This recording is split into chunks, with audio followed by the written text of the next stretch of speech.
a global health emergency, and the CDC told women who were pregnant or thinking about becoming pregnant to stay away from nearly 100 countries or regions. The Zika virus is the first known mosquito-borne virus to have the potential to cause serious birth defects on a large scale. Officials say the disease still exists, but at a much lower level than before. The recommendation is now for women to consult with their doctor about Zika risks before traveling, and if they do travel, to be sure to wear insect repellent. Stocks kicked off the trading week mixed. Fox's Susan Lee has the numbers from New York. An up and down session for U.S. markets today, with the Dow Jones Industrials higher by 14 points, the S&P flat, lower by 2 points, and the tech-heavy Nasdaq seeing declines of 5 points or so. Today, we're coming off the worst percentage loss, single-day percentage loss on Friday since January the 3rd, and yields again in focus. Global growth concerns depressing U.S. Treasury yields on the 10-year note at its lowest now since December 2017, and that is what has markets and investors concerned. From the floor of the New York Stock Exchange, Susan Lee, Fox News. In final news this hour, the Green Bay Packers will travel to Soldier Field on September 5th for a Thursday night NFL kickoff against the Chicago Bears. The defending Super Bowl champion typically hosts the NFL's first game of the season, but the league decided to break tradition and honor one of its oldest rivalries. This will mark the 100th season for the NFL. Find more news at onenewsnow.com.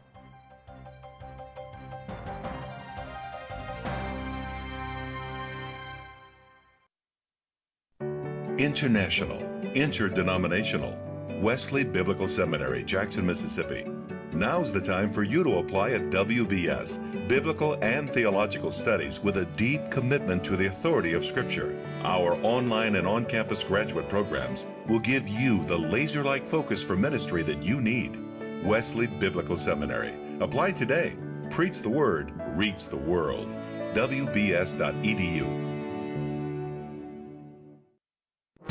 Darkness is not an affirmative force. It simply reoccupies the space vacated by the light. This is the Hamilton Corner on American Family Radio and Urban Family Talk. It should be uncomfortable for a believer to live as a hypocrite. Delivering people out of the bondage of mainstream media and the philosophies of this world. God has called you and me to be his ambassadors, even in this dark moment. Let's not miss our moment. And now, the Hamilton Corner. Good evening. Welcome to the Hamilton Corner here on American Family Radio and Urban Family Talk. You can probably hear it, but my voice has returned. And I'm glad to be on the program with you. So much to get to on today's program. But first, let me say this, as most of you are making your way from your part-time jobs to your full-time jobs. Let me offer my repeated reminder that the privilege of serving a family is ministry. We must not forget that the scriptures lay out the primary responsibility for evangelizing and discipling the offspring of Christian children. The first line of service, the first responders, eternal first responders, if you will, with the comfort and aid and guidance of the Holy Spirit, are the parents. It's not the church's job. It's not the school's job to disciple your children or to evangelize your children. It is your job as a parent. It is my job.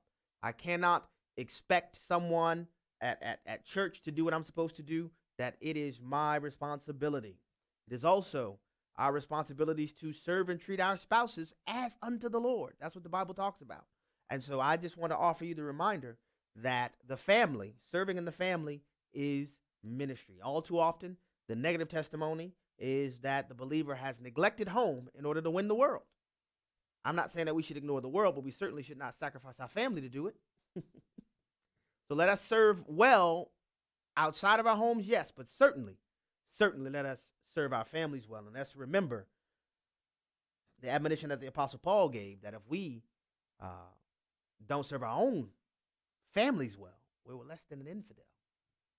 Strong words, strong condemnations from that. Second thing I want to say is, if you are in the Jackson, Mississippi area, we invite you to join us at the Pro-Life Mississippi banquet. I will be offering a keynote address there where we will be standing firmly for life in Jackson, Mississippi on April 11th. You are welcome to join to get more information about that.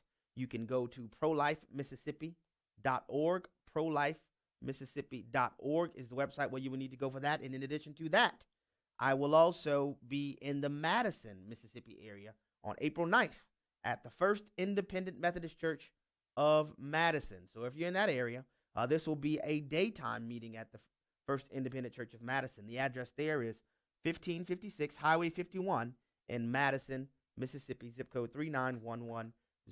So I would look forward to seeing you at both of those places if you're able to make it. I will tell you, they're not the same events, so I won't be talking about the same things at both events, but I would love to see you there. One of my favorite things to do, since the Lord has blessed me to be able to serve you all through this program, is to meet members of my eternal family all over the country. And I said this before, I'll say it again. I loved it when I was last in Dallas at First Baptist Church of Dallas just a couple weeks ago. The first thing that happened as soon as I got there, because I tend to get there a little early. That's something that you guys know. I tend to get to these events early.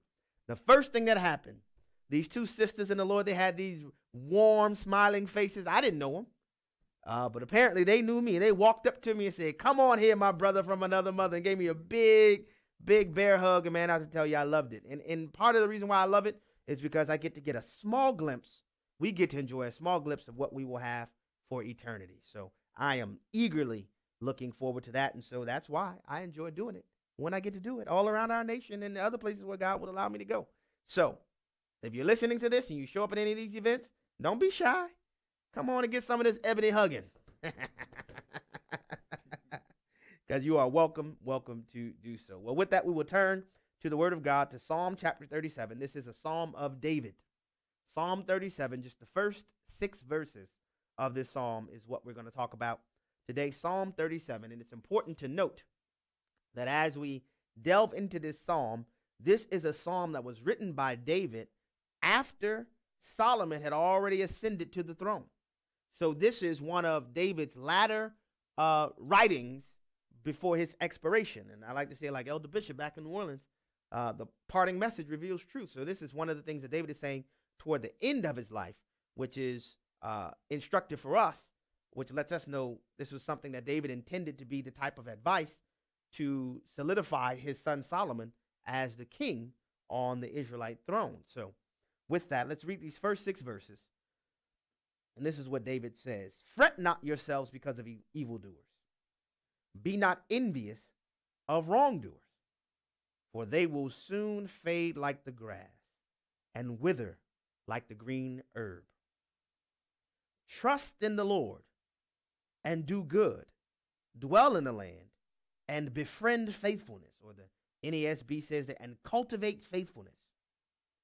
Verse 4, "Delight yourself in the Lord, and he will give you the desires of your heart. Commit your way to the Lord. Trust in him, and he will act. He will bring forth your righteousness as the light, and your justice as the noonday." Oh, man, I love the word of God. Right off the bat, David's acknowledgement in writing toward the latter part of his life is to not to fret yourself because of evildoers. That is, I know that is something that many believers struggle with, because it seems like, well, what's the benefit of me walking upright before the Lord? And it seems like those who cut corners, those who cheat, who always get away with things. Listen, folks, one of the most beautiful components of life as a believer is that we evaluate life from heaven down, from an eternal perspective. As hard as it is to see from earth up, nobody's getting away with anything. Nobody's getting away with anything. And this is one of those bedrock truths that, as the Lord comforted me with his scripture, the results were you not only no longer fret or envy evildoers, you have compassion for them. You realize, man, these people really think they're getting it on. They really think life is rocking and rolling for them. And they don't realize that there is literally hell to pay for rebellion. When we enter into that place of evaluating life from heaven down, you'll find yourself expanding in compassion.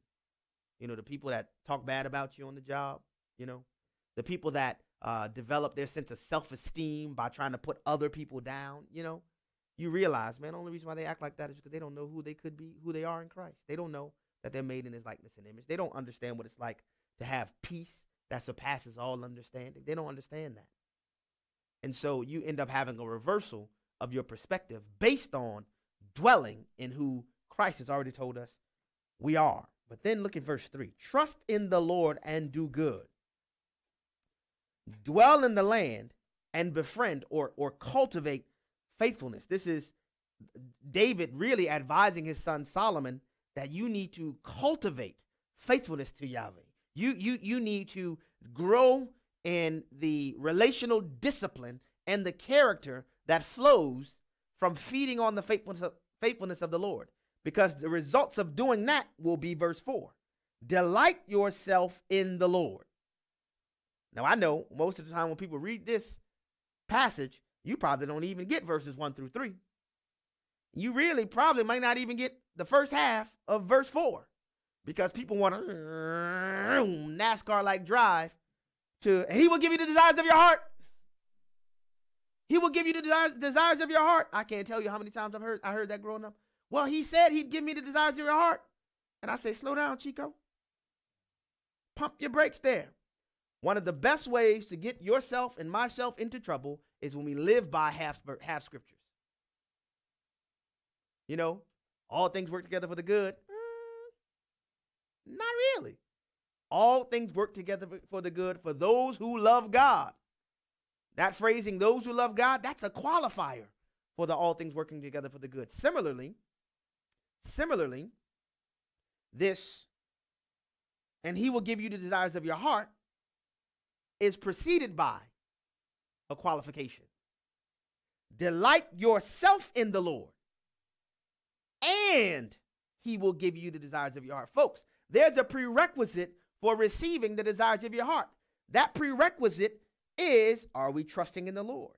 Are we cultivating faithfulness? And then most importantly of that, is the Lord your delight? I'm not saying, are you cool with the Lord? I'm not saying, do you enjoy having perfect attendance to church services? I'm asking the question, is the Lord your delight?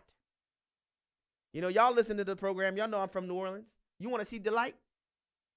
Whip out a pot of fresh filet gumbo that's homemade. I ain't talking about none of that store-bought stuff. And none of those tourist restaurants. Y'all know what I'm talking about. Tourist restaurants. You know, on the main thoroughfare. I'll just tell you, here's a little secret. Here's a little secret.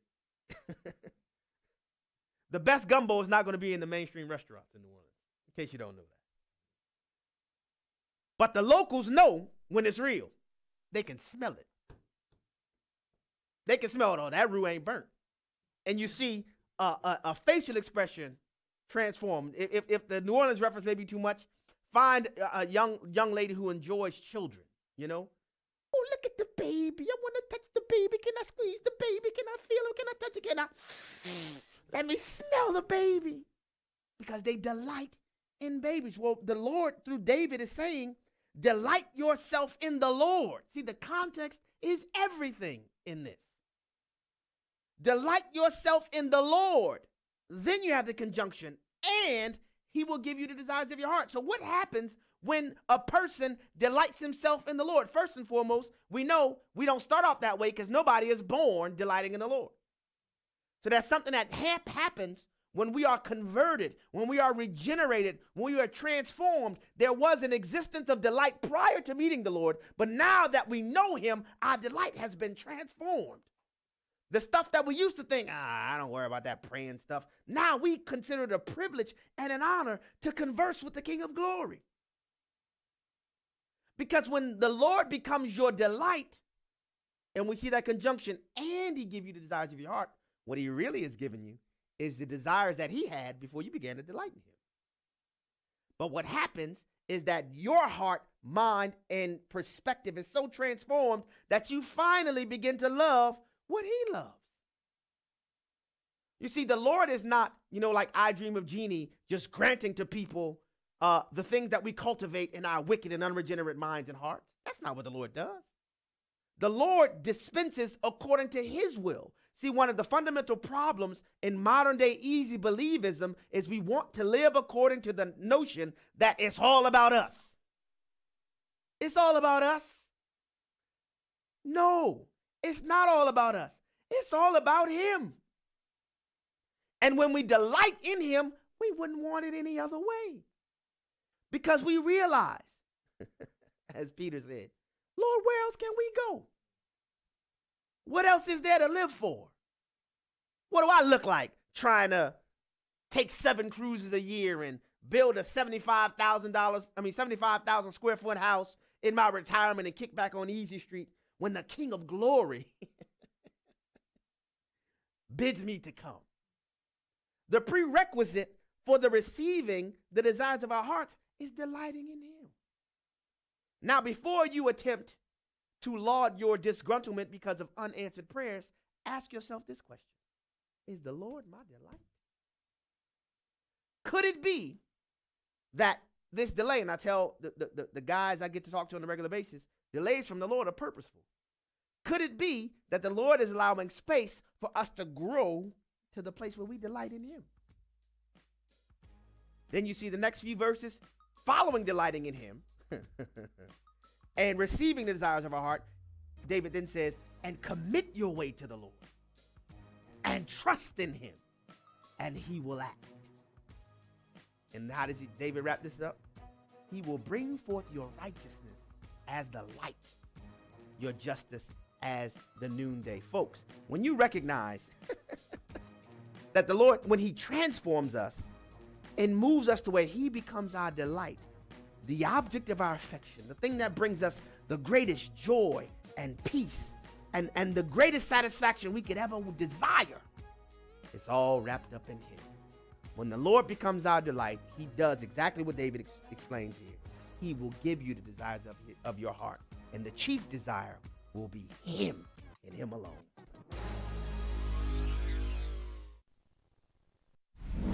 Students become billboards for Planned Parenthood. I am Matt Staver with Freedom's Call. California has proposed a bill that would force every student to advertise a Planned Parenthood phone number on their student ID cards.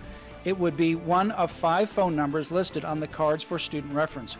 This new law would apply to middle and high schools and colleges.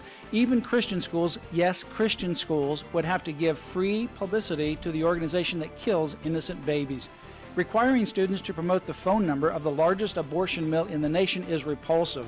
The California legislature should know from experience that they can't force people to be a mouthpiece for Planned Parenthood. It's totally unconstitutional. This law-breaking bill goes before the California Education Assembly in just 2 days. It's a direct attack on the First Amendment and needs to be stopped. Please pray and stay informed at Liberty Counsel's website, lc.org. That's lc.org. The loss of a child through abortion, miscarriage, or stillbirth affects the emotional health of families. Feelings of anger, sadness, and regret can be overwhelming. There is hope and healing in the aftermath of a reproductive loss. Call the International Helpline at 866-482-LIFE to talk with someone who has been where you are and healed to help others. Your call is confidential. 866-482-LIFE. Doc, I've been feeling a little out of sorts lately. Can you help? Well, let's try a few questions. What do you think of when I say the word Roku? Oh, my wife and I used to love that dance when we were younger. Yes, I'd say you're a little out of touch. What do you recommend? I recommend you listen to AFR. American Family Radio. Available on Apple and Android products, Amazon Alexa, and now available on Roku. And then we'd whip, and then we'd nay-nay. Oh, it was wonderful. Brian Fisher here with today's Life and Liberty Minute. In a well-intentioned but utterly foolish overreaction to the mosque massacre in New Zealand, the Prime Minister is calling for everyone, men and women alike, to wear the hijab. She is also broadcasting the Muslim call to prayer over the entire country. How should Christians respond? First, they must not bow the knee to Baal by putting on the hijab, which is a symbol of submission to Allah. Secondly, they should take the call to prayer as a call to arms to go to war in the spirit against the demon god Allah and the spiritual deception of Islam. Almost 2 billion people worldwide have come under its spell, which can only be broken in the name of Jesus. It's time for all of New Zealand's Christians to put on the full armor of God and use the weapons of our warfare to assault this demonic stronghold. Catch Brian Fisher on Focal Point, weekday afternoons at 1:05 Central on American Family Radio.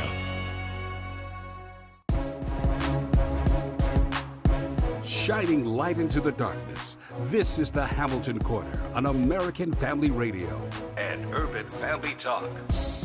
I wouldn't be surprised if, for example, this week on Friday, he is going to be delivering what I think are going to be his indictments, the final indictments. I would not be surprised if there were a number of indictments that still were going to come down the pike. There are indictments in this president's future. That's a bombshell. The bombshell. This bombshell. Drop the bombshell. Bombshell accusation. Bombshell accusation. This is evidence of willingness to commit collusion. If this BuzzFeed News report is true, then we are likely on our way to possible impeachment proceedings. If this story is true, we must begin impeachment proceedings. This is suborning perjury. I think there's no question it's an impeachable offense. And at that point, we are in high crimes and misdemeanor, and we are in impeachment territory. Right. This president needs to be impeached. Impeachment is the remedy. I mean, the president can't... It's the only remedy. Oh, my. Well, welcome back to the Hamilton Corner here on American Family Radio and Urban Family Talk. What did you hear all of that? Did you hear all of that? And before I get too wound up on this, let me say this. I want to give a shout out to Landon on winning his jiu-jitsu tournament over the weekend. Your dad reached out to me, Landon, and let me know that you put the whoop on somebody or several somebody. So I just want to say congratulations on winning your tournament. Your dad is looking out for you, and I am so excited that you did a great job in winning the tournament over this weekend. You kind of were victorious, like President Trump was over the weekend. Oh, my goodness. Did you hear that? We are now in the territory of high crime and misdemeanor. Misdemeanor. Oh, goodness gracious. Well, if you haven't heard yet, I'm sure most of you have heard already, but I just want to let you know that Bob Mueller, special counsel, has finally turned in his report on his investigation into President Trump, his campaign, and to all of his family members. Now, you already know, well, if you didn't know, let me say this. If you listen to the AFR, I know you know this already, but you kind of already had an idea concerning what the contents of the report was going to be, because they released it at almost 5 o'clock on a Friday evening. Now, if you just pay a little bit of attention to the media, government agencies, and other people like that, they never release anything that they want the media to talk about on a Friday evening. So I knew when it came out Friday evening, oh, this is going to be pretty good for Trump, President Trump. But okay, if you didn't take that forward, and immediately the newly confirmed Attorney General, William Barr, in spite of, and I forgot that young lady's name, she's on CNN, but she claims to be a Republican, who said, high crime and misdemeanor. Did you play that again? You can play the latter part of that clip. When I heard her say, whoa, she's frothing at the mouth, it sounds like. This is evidence of willingness to commit collusion. If this BuzzFeed News report is true, then we are likely on our way to possible impeachment proceedings. If this story is true, we must begin impeachment proceedings. This is suborning perjury. I think there's no question it's an impeachable offense. And at that point, we are in high crimes and misdemeanor, and we are in impeachment territory. Right. This president needs to be impeached. Impeachment is the remedy. I mean, the president can't... It's the only remedy. Impeachment is the remedy. Well, somebody should have waited till Bob Mueller came out, because somebody got some egg on their face, and I'm not just talking about the white. I'm talking about the whites and the yolks. Because following the Mueller report, and the law requires, and the specificity of the special counsel statute requires that the report from the special counsel be submitted confidentially to the Attorney General, directly to William Barr himself, which is what took place. Immediately, William Barr produced a 4-page document, which we're going to delve into here, summarizing and concluding what is in the special counsel's report. So let's dig into this a little bit, shall we? Here we go. On Friday, the special counsel submitted to me a confidential report. And let me tell you why I'm doing this. 2 years almost. 1 year, 10 months, and 6 days to be specific. The entire nation has been waiting for the results of this investigation. The basic functioning of the United States government has kind of been brought to a halt to a degree, waiting on this. So it's critically important, although some of the talking snake media would have you think that, it's not, who cares anyway? I mean, these people, Bob Mueller was the man. Bob was your boy. Bob Mueller was your folk. Now y'all talking about, well, there's seeds of cover-up with Bob Mueller. Like, what? I heard Joy Reid say that. There's seeds of cover-up here with Bob Mueller. Like, really?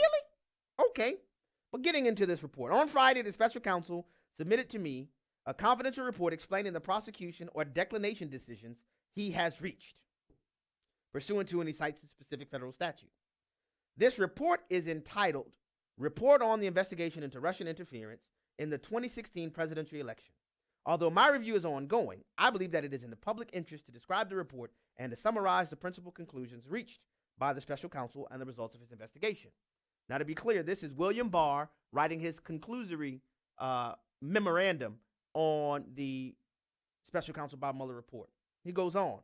The report explains that the special counsel and his staff thoroughly investigated allegations that members of the presidential campaign of Donald J. Trump and others associated with it conspired with the Russian government in its efforts to interfere in the 2016 U.S. presidential election, or sought to obstruct the related federal investigations. In the report, the special counsel noted that in completing his investigation, listen to this, folks, he employed 19 lawyers who were assisted by a team of approximately 40 FBI agents, intelligence analysts, forensic accountants, and other professional staff. The special counsel issued more than 2,800 subpoenas, executed nearly 500 search warrants, obtained more than 230 orders for communication records, issued almost 50 orders authorizing use of pen registers, made 13 requests to foreign governments for evidence, and interviewed approximately 500 witnesses. This is what he did. This is not in this 4-page memo, but they spent over $25 million to do this. $25 million. And we know the overwhelming majority of those 19 lawyers who were on Mueller's team, they all hated Donald Trump. Gave money to Hillary Clinton's campaign. Nevertheless, William Barr's memo had this wonderful little ditty right at the beginning, which sent regressive heads exploding. He says this: the special counsel obtained a number of indictments and convictions of individuals and entities in connection with this investigation, all of which have been publicly disclosed. To that, I can see regressive heads say, what now? Wait, they all have been disclosed? Yes. During the course of his investigation, the special counsel also referred several matters to other offices for further action. The report does not recommend any further indictments, nor did the special counsel obtain any sealed indictments that have yet to be made public. What does that mean, ladies and gentlemen? That means everybody who was going to be indicted, they've already been indicted. That means because President Trump, because President Trump has not been indicted, because nobody in the Trump campaign has been indicted, because nobody on the Trump team has been indicted, they will not be indicted. No indictments. So in spite of all of that you heard just now in that first audio, the indictments are coming, the indictments are coming. Oh my, the indictments are coming. Impeachment. Like that's a different kind of pie. Sweet potato, apple, and impeachment pie. No impeachment pie for you. Then he goes on. The special counsel's report is divided into two parts.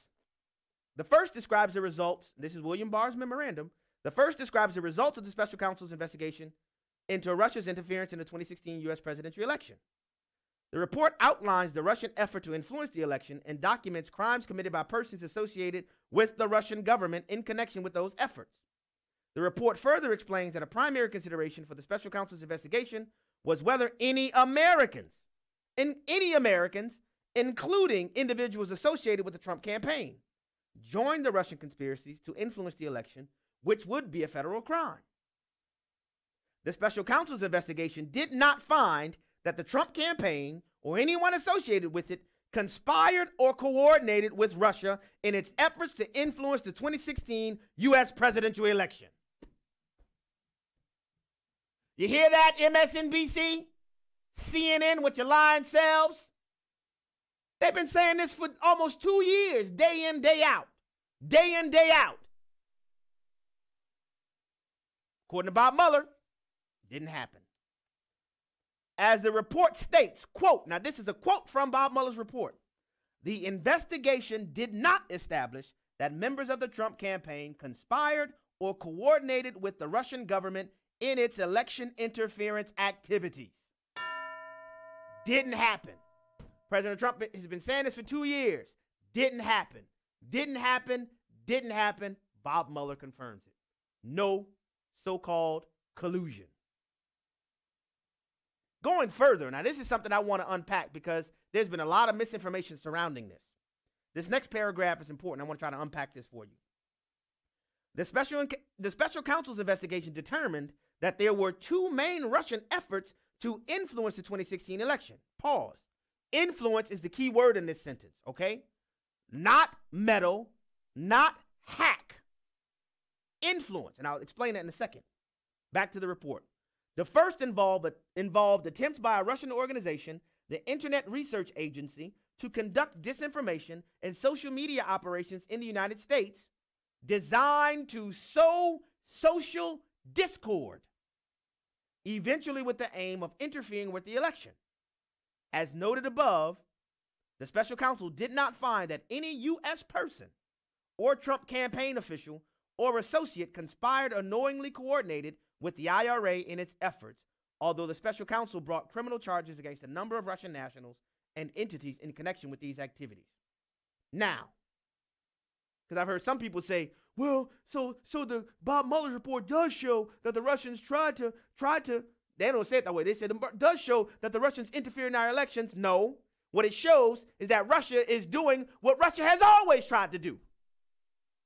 And in fact, we didn't need Bob Mueller's report to tell us this, because if you were paying attention, when the tech titans from Google, Facebook, and Twitter all were brought to Capitol Hill to testify, and they were brought to report on what was suspected to have occurred, let me boil this down to you, all right? You had Russian agents creating fake Facebook, Twitter, and Google accounts, sending emails and making memes and things. And the tech titans told you back then, which was included in William Barr's report, that it was an effort to sow discord, not to kick favor to one candidate over another. It was across the board. Now, with the knowledge, that what the Russians actually tried to do was to sow discord, how do you think that should apply to this mainstream talking snake media? Because the last 2 years, they've spent the entire 2 years using political opposition research and attempting to give it some imprimatur of legitimacy. When the truth is, from the very beginning, Michael Steele was hired by the Democrat Party. Hired by the Democrat Party to get political opposition research against President Trump. And then James Comey, snake, 6'6" snake, I tell you. In order to get the media to be able to report on it, he gets with Clapper, Obama's national intelligence director, said, this is what we're going to do. I'm going to go and show President Trump a piece of the dossier so we can officially let the reporters know that President Trump has seen it. That way, CNN could begin to report on it. And that's what he did. That's exactly what he did. Shows President Trump a part of the dossier, leaks to CNN that, hey, President Trump has seen the P dossier is what it's called. I'm not going to call it that anymore in case you're wondering. But it had those kind of salacious tabloid details in it. And they're reporting on it as if, oh, well, the development intelligence community has presented a dossier to President Trump. All the while, they knew, folks, that the basis for this was political opposition research. So if Bob Mueller can conclude that the Russians were trying to sow discord I will tell you, in the courtroom of the Hamilton corner, that I bang my gavel and say these talking snake media companies are guilty of sowing discord too. It's utterly ridiculous. All of this stuff based on all of these lies, and yet they're going to print it and report about it and talk about it as if it was factual. Before coming on the program, Jeff sent me PolitiFacts 2017 Lie of the Year. Know what it was? Russian election interference is a made-up story. It was a made-up story. But y'all spent all the last 2 years saying, oh, President Trump is a threat to the democracy. He's undermining the 17 intelligence agencies. I'm looking for you. Where are you? Either you're in an agency, you can't be too intelligent. Folks, they literally tried to take down a sitting president of the United States because they didn't like him. For no other reason. I'm telling you, I believe, and this is my opinion, that you can officially, as of right this moment, declare many of these media organizations as enemies of the country. Because that is what they are. You mean to tell me that because you don't like the president, you're going to work to unseat him regardless of the fact that the American people lawfully and legitimately elected him? This is ridiculous. And I'm just getting into this. I have more I want to say. I want to remind you of a couple things from back in yesteryear, you know? Some things some people said could never happen. And all of a sudden everybody is just so smitten that what was said that could never happen, it all of a sudden happened. Why? Orange man bad. Because Trump won the election. More from the Hamilton Corner when we come back. You don't want to miss the remainder of this program. No, you do not. Because it's going to get very, very spicy. Very, very spicy. And thanks to the truth finally coming out, that President Trump can literally stand and declare himself vindicated from the salacious efforts to take him down.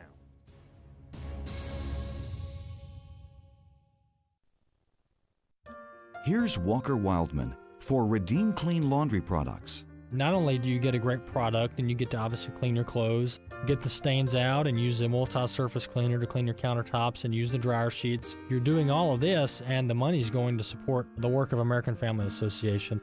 Redeem Clean Laundry Products were developed by AFA supporters Len Ingram and Jim Duncan to assist in funding the mission of the American Family Association. Redeem Clean products work as well as or better than other products on the market. They're environmentally safe, biodegradable, and they're made right here in the United States.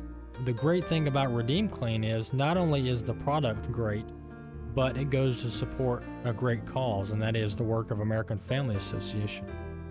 For clean laundry and a cleaner society, it's Redeem Clean. Visit redeemclean.afastore.net. Religious rights versus homosexual demands. This is David Wheaton, host of The Christian Worldview. As the men of Sodom surrounded Lot's house to impose their homosexuality, the homosexual transgender movement is seeking the same through a new bill called the Equality Act. The bill would add sexual orientation and gender identity to federal non-discrimination law with no religious exemption for Christian organizations. For example, it would be illegal for a church to refuse a homosexual wedding, just as it is illegal to refuse one based on skin color. The ramifications are endless. Christians need to, as the Bible says, pray at all times in the Spirit and make known with boldness the mystery of the gospel. Hear more at thechristianworldview.org and then tune in this weekend for another topic that will sharpen your worldview. Listen to The Christian Worldview with David Wheaton, Saturday mornings at 8 Central on American Family Radio. Fox News commentary with Todd Starnes. A president vindicated. That story next. After 675 days, 500 witnesses, and $25 million, Robert Mueller and his team of 20 attorneys concluded there was no collusion. President Trump and his administration have been vindicated. They were victims of a left-wing mob led by Democrats and goaded on by willing accomplices in the mainstream media. Their actions have brought great shame and disgrace to the profession of journalism. There will be some, both Republican and Democrat, who say it's time to move on, but I disagree. Now is the time to expose the deep deep state perpetrators of the Russia hoax. They tried to stage a coup to overthrow a duly elected president, and they must be held accountable.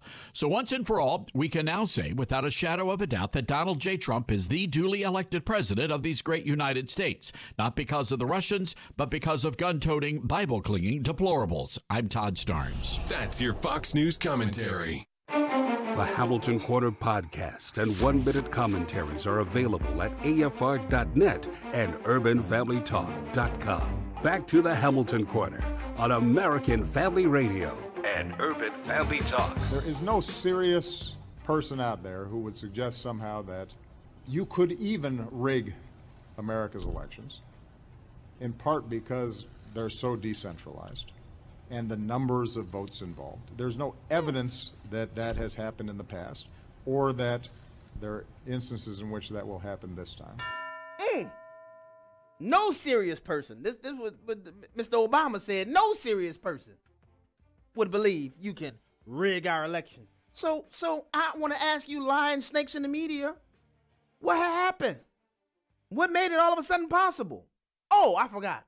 Trump beat Hillary. That's what made it possible. Welcome back to the Hamilton Corner on American Family Radio and Urban Family Talk. I'm just getting warmed up. Eddie, you were right.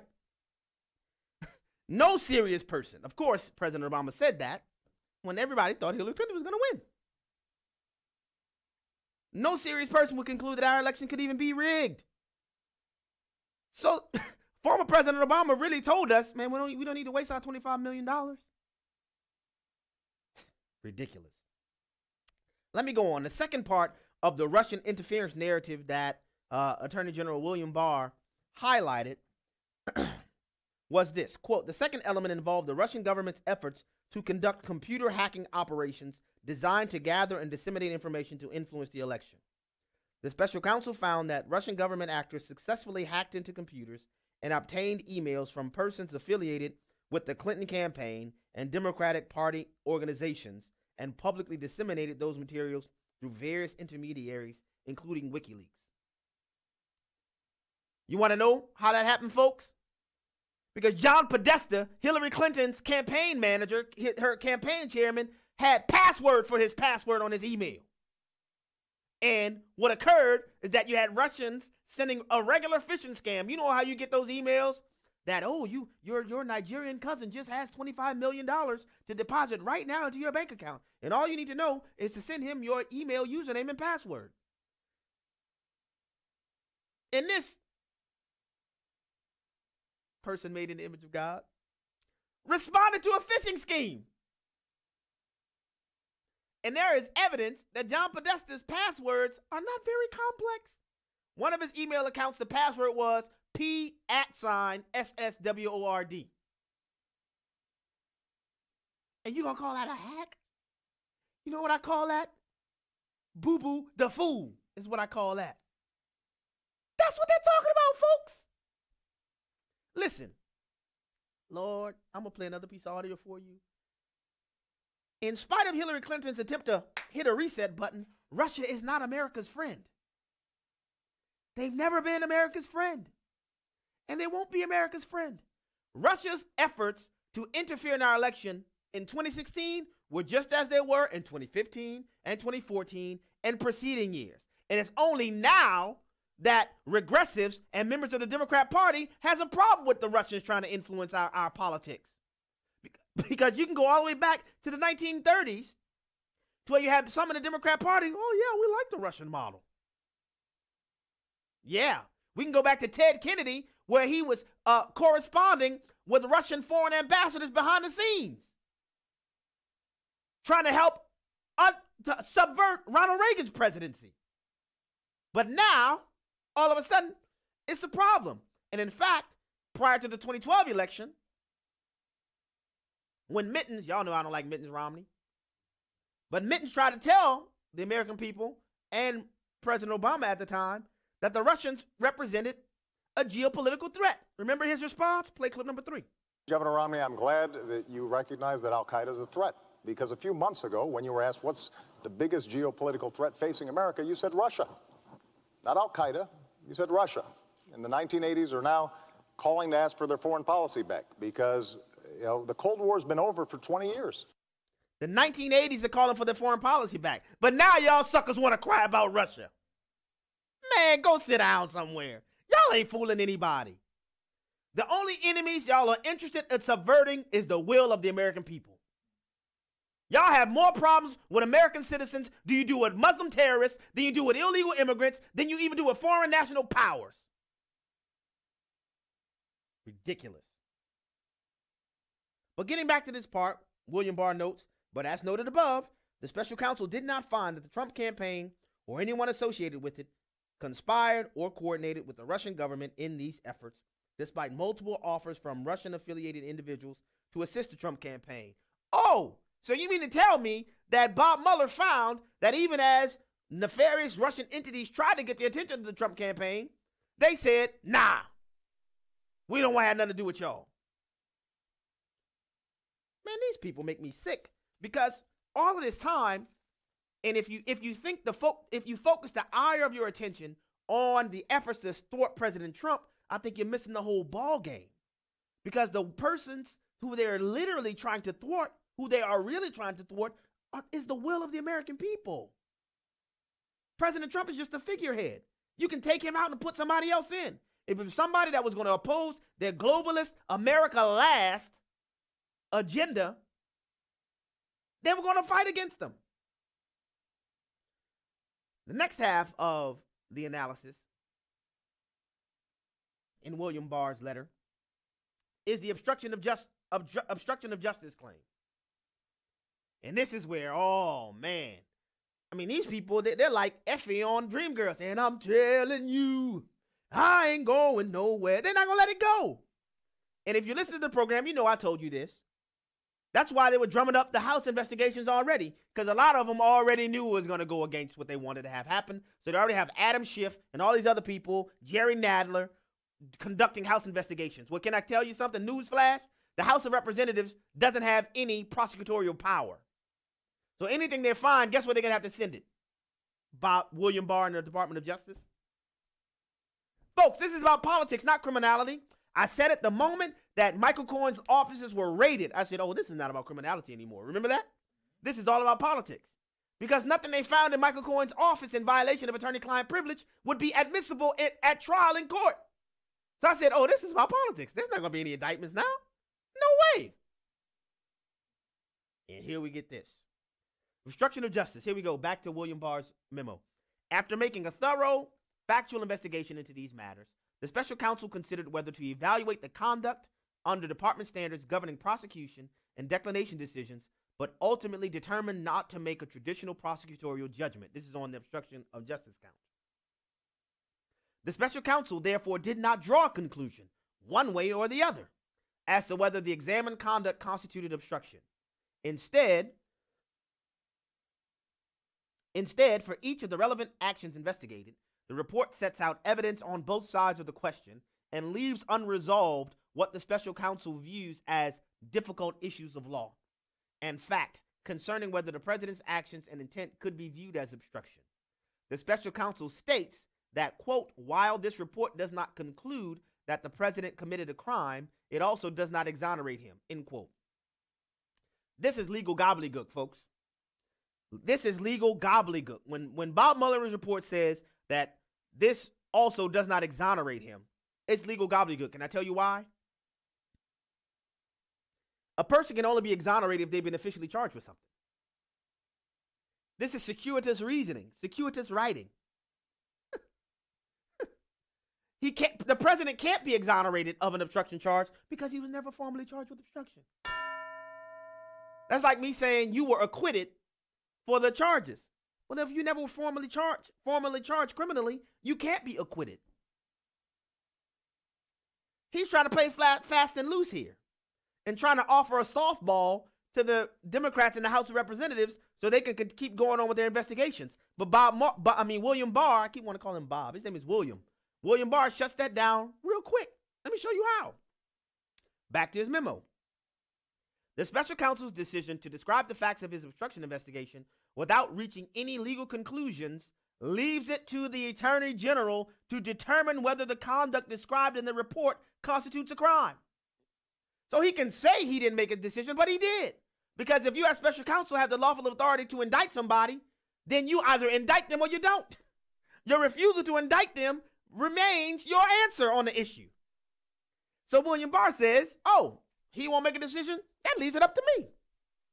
Look at what William Barr says. Over the course of the investigation, the special counsel's office engaged in discussions with certain department officials regarding many of the legal and factual matters at issue in the special counsel's obstruction investigation. After reviewing the special counsel's final report on these issues, consulting with department officials, including the Office of Legal Counsel, and applying the principles of federal prosecution that guide our charging decisions, Deputy Attorney General Rod Rosenstein and I have concluded that the evidence developed during the special counsel's investigation is not sufficient to establish that the president committed an obstruction of justice offense. Folks, it's over. You can listen to CNN, MSNBC, NBC, tell your mama who got a fella if you want to, but it's over. It's a wrap, Jack. Nobody's going to be charged with obstruction of anything. Why? Because that decision has to be made by William Barr.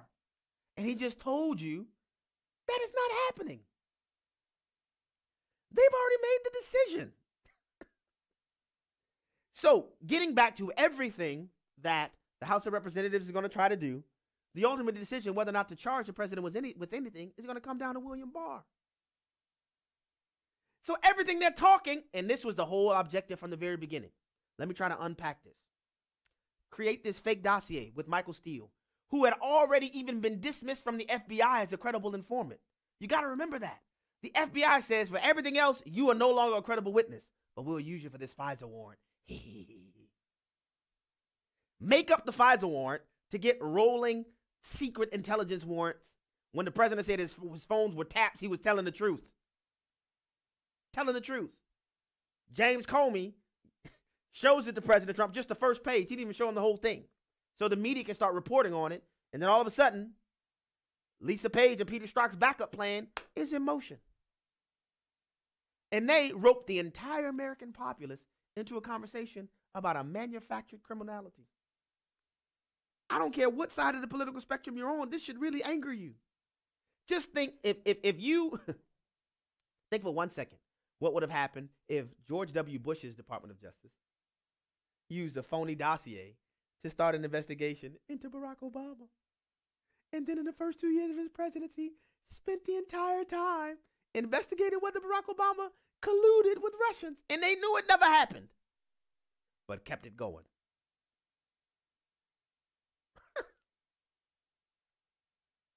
Back to William Barr's memo. In making this determination, this is concerning his decision that there's no evidence to support a claim of obstruction. In making this determination, we noted that the special counsel recognized that the evidence does not establish that the president was involved in an underlying crime related to Russian election interference, and that, while not determinative, the absence of such evidence bears upon the president's intent with respect to obstruction. Generally speaking, to obtain and sustain an obstruction conviction, the government would need to prove beyond a reasonable doubt that a person acting with corrupt intent engaged in obstructive conduct with a sufficient nexus to a pending or a contemplated proceeding. In cataloging the president's actions, many of which took place in public view, the report identifies no actions that, in our judgment, constitute obstructive conduct, had a nexus to a pending or contemplated proceeding, and were done with corrupt intent, each of which, under the department's principles of federal prosecution guiding charging decisions, would need to be proven beyond a reasonable doubt to establish an obstruction of justice offense. To say it simply, there can be no obstruction of justice because the president never colluded with anybody. So if there's no evidence of collusion, any actions he took could not be construed as him trying to stop a collusion investigation. To say it again, like I said it before, folks, this is a big, fat, $25 million, 2-year nothing burger. And their goal all along, it was never to impeach the president, not before the 2020 election. Because if they did, they'd have to deal with Mike Pence. That's first. And secondarily, if they did impeach the president and they were successful in removing him, they would no longer have any campaign issues with 2020. No, the goal was to rope-a-dope a la Muhammad Ali to keep everybody in the country talking about collusion, collusion, obstruction, collusion, obstruction, collusion, indictment, nothing having to do with the election. Have that going all the while to continue to try to paint President Trump as this outstanding figure of objection to gin up a Democrat base to try to win back. I told you guys this before, and I'm telling you again, to try to win the Congress as a whole during the midterms and to build momentum to try to beat President Trump in 2020. All of this talk about impeachment, I'm telling you here and now, ain't nobody trying to impeach nothing before the 2020 election. They just want people to think in those terms so President Trump can have a cloud hovering over him going into 2020. But I'm going to tell you that I think this is going to backfire. And this is why. I think fair-minded people, even if they were inclined to hate President Trump, if they would be fair-minded, I ain't talking about the whacked-out regressives that they're going to hate President Trump no matter what he does. To make a cure cancer, and they still would hate him. I'm not talking about that. I'm talking about fair-minded people in the country, many of whom may not like the president. I think they're going to find themselves sitting back in their chairs and thinking, wait a minute. After all of these years, where the entire weight of the entire Department of Justice, the news media, outlets who report 99% of the time negatively against President Trump, and they still haven't found anything that can stick to him, maybe we need to give this man a chance. And in spite of it all, look how the country is performing. I think it's going to backfire ultimately. The views and opinions expressed in this broadcast may not necessarily reflect those of the American Family Association or American Family Radio.